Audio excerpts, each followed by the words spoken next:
I begin my presentation this afternoon depicting the picture of His Excellency, the Prime Minister of India, and Her Excellency, my President.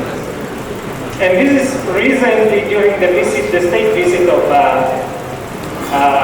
India to Namibia.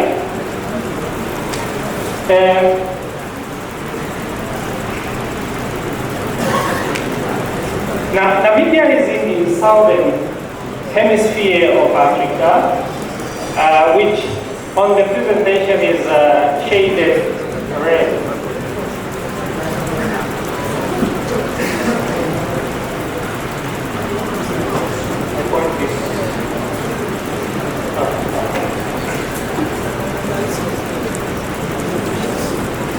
My presentation is about Namibia.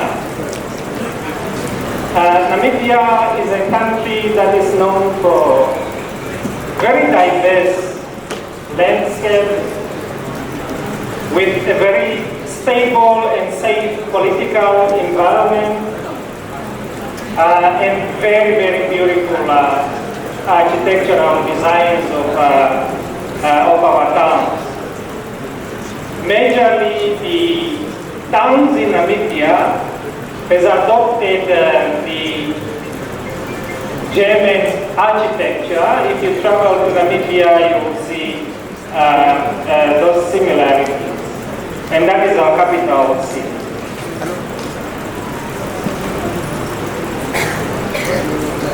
It is a country where we say the ocean ends or kisses with the mountains of sand dunes. The land size, it's a large country. To put it in perspective, it is a quarter the size of India. Bordering with Angola, Botswana, South Africa, Zambia, and Zimbabwe. Of course, our population is very small. It is a country with a population of 3 million. But surrounded by neighboring countries, giving a totality of these member states in terms of population of over 300 million. It is a government premised on the rule of law, political stability, which I had already mentioned. And we pride ourselves in the empowerment of women. It is currently a country where you will find the president being female, the vice president being female, the speaker being female, a cabinet consisting of 14 cabinet ministers, out of which the majority is female. 8 female cabinet ministers and only 6 male ministers.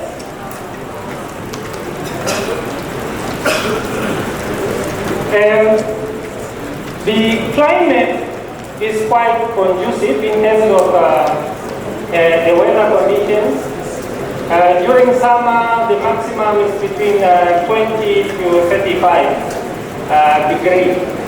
Our formal and official language is English, and in terms of the time difference, Namibia is 3 hours, 30 minutes behind.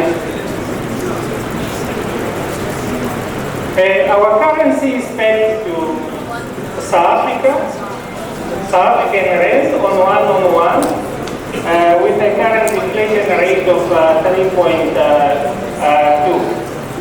Our current exchange rate to the US is $1 to 17 Namibian dollars. And the corporate tax, as of next year, will be 28%. Then, of course, we have incentives for those that are particularly in the manufacturing sectors doing their business in Namibia. We have a world-class payment system. We proud ourselves that our payment system was with the assistance of India. So we are basically operating on the same platform, which makes the ease of transactions very smooth.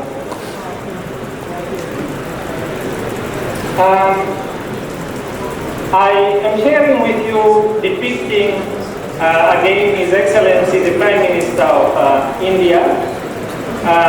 Sometime not so long back, when on the birthday of His Excellency the Prime Minister of India, releasing the first consignment of the cheetah that came from Namibia. Our two-way trade has currently surpassed over 800 million. What is it that we are exporting from Namibia to India? Out of the 10 or the top 10 are the products that are listed here, including mining minerals, majorly salt, charcoal, as well as uranium. And what we are buying from India is in terms of pharmaceuticals, electrical machineries, and the rest that are listed here. These are the major. Of course, there are other commodities that Namibia is sourcing from India, but majorly these are the top items.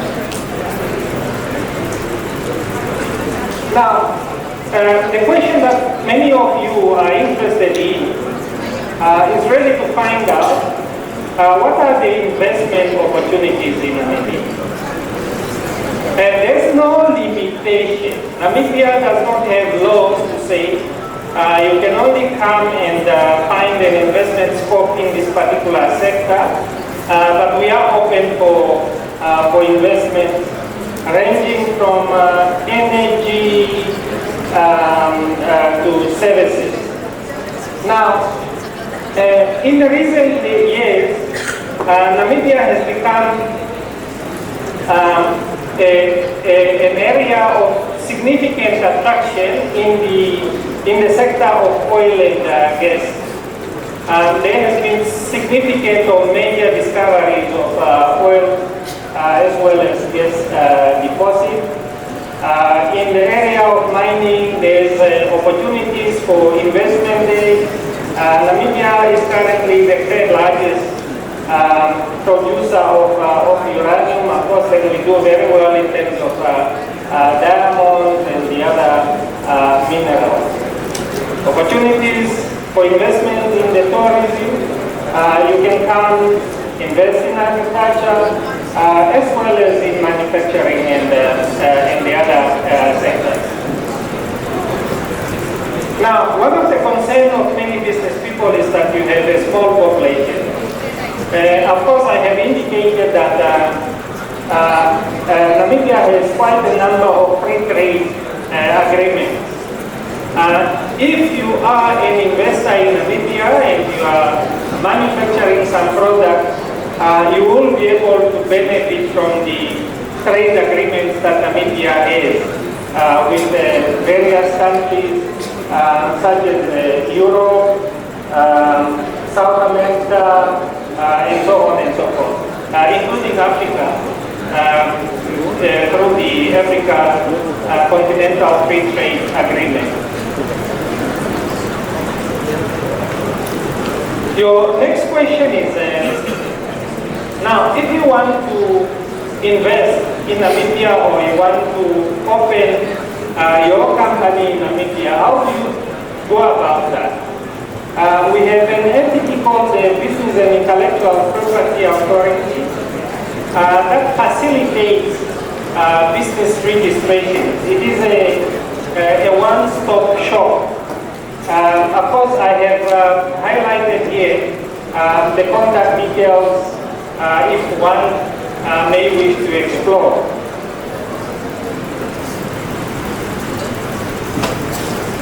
And for investors, again, we have a dedicated entity that facilitates potential investments called the Namibia Investment Promotion and Development Board. Now, when you are looking at investing in Namibia, of course, then you don't have to go through many entities. You only need to speak to the investment board. Of course, then they will take care of all your needs, facilitate all the processes. It is, however, very much important to make a distinction between investors and traders, because this is not one and the same thing. For investors, these are now business people that want to establish their entities in Namibia using their own resources. Where traders obviously is you have intentions of only selling your commodities in Namibia. This entity, therefore, is much more for potential investors. And it is important to mention that as of this year, Namibia ranks #1 in Africa and second global in foreign direct investments as per the ratings of the Greenfield FDI performance. And so that speaks volume in terms of how attractive Namibia is for potential investment. Now, when it comes to investment, of course it is easy to acquire land if land is required. Acquire, whether it is in the form of rental, whether it is land that you want to buy and have it as your asset, that is very much possible. Financing is also available to foreign investors in Namibia through the financial institutions that are in Namibia. But I must mention that one of the questions that some of the business people normally would ask is if there is a sovereign guarantee.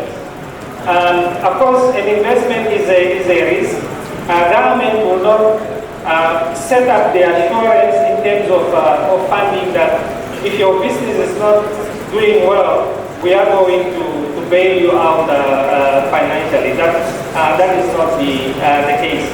But however, Namibia being a very, very, very safe country, undoubtedly very, very, very safe country, investments are guaranteed through the provisions in the Constitution. So there's nothing like repossessing or anyone putting your investment at risk. And I must also mention that the repatriation of investment is also provided for by the legal instruments within Namibia. Many times some of business people want to participate in the infrastructure, providing road constructions or building and so on. Our government and institutions of government procure services through open tender. Now, there's an entity that is called Central Procurement Board with the website that I have listed here. If you go on this website, you will see opportunities to provide infrastructures in Namibia, maybe road construction tenders that are being advertised and so on, which are open for international bidding.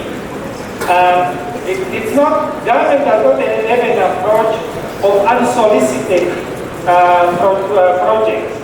But financing of the infrastructure is by the government of Namibia. They will advertise the tenders, and you are welcome to go frequently on this website and see what opportunities can you participate in.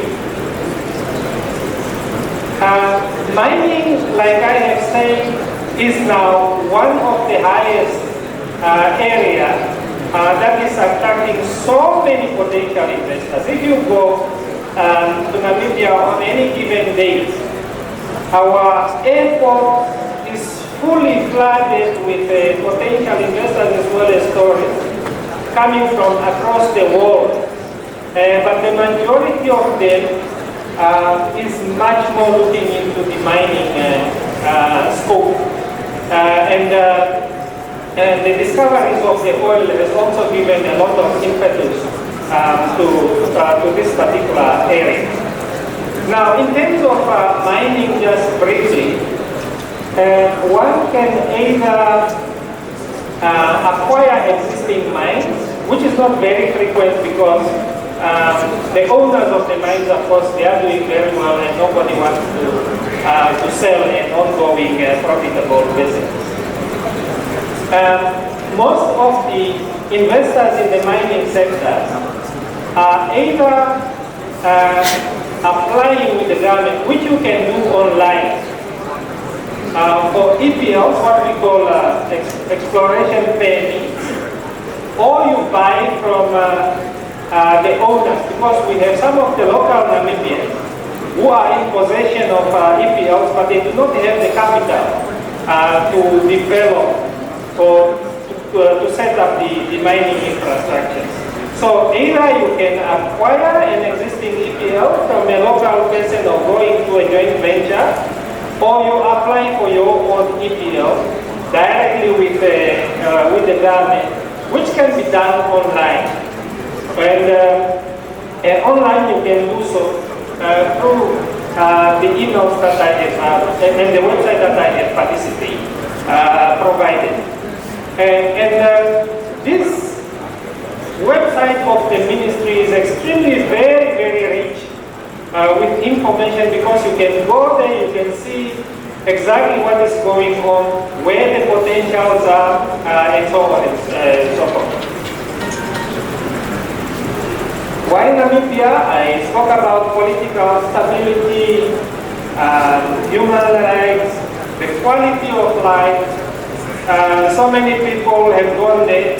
Then they say, we never knew that there is a small Europe in Africa.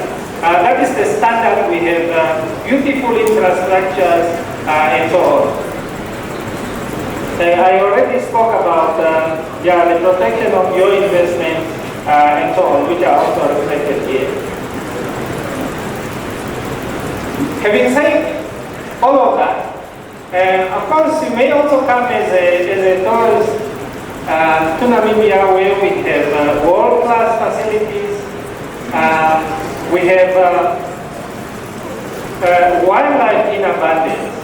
If you speak to or talk about one of our national parks, which is Etosha, that we have under-marketed ourselves, it is as huge, in fact, much bigger than 13 countries in Europe individually. That is how big one of our national parks in Namibia is. And then besides that, we have more than 13 national parks with a lot of wildlife. Namibia is home to so many seal. We have a seal colony, which is one of the largest in the world. We have the largest population of cheetahs in the world. We have Namibia holds 1/3 of the black rhinos of Africa. We are the first international dark sky reserve for viewing the celestial hemisphere. So we have quite a number of tourists that go to Namibia because of the interest, the clarity of seeing the celestial setup. We have the largest meteorite on Earth, that is in Namibia. And one area that is also of great interest is the skeleton coast. You can read up about that. The second largest canyon is in Namibia, which stretches over 65 kilometers, and the world's oldest desert. And interestingly, there's a lot of our mountains that is ancient rock paintings of over 4,000, over 50,000 paintings. You find the Pink Salt Lake in Namibia. So what they do in Dubai, they do it on large scale. We offer exactly the same. If you come to Namibia, you won't be able to do so many adventurous activities. We are also promoting the film industry. As you can see, so many films, Indian films were produced in Namibia, Gajani, Beyond the Borders, and so on. Those are all Indian films. Continuing with Indian films, musicals that has been produced in Namibia because of the sceneries. But then we also have from the Hollywood and so on, major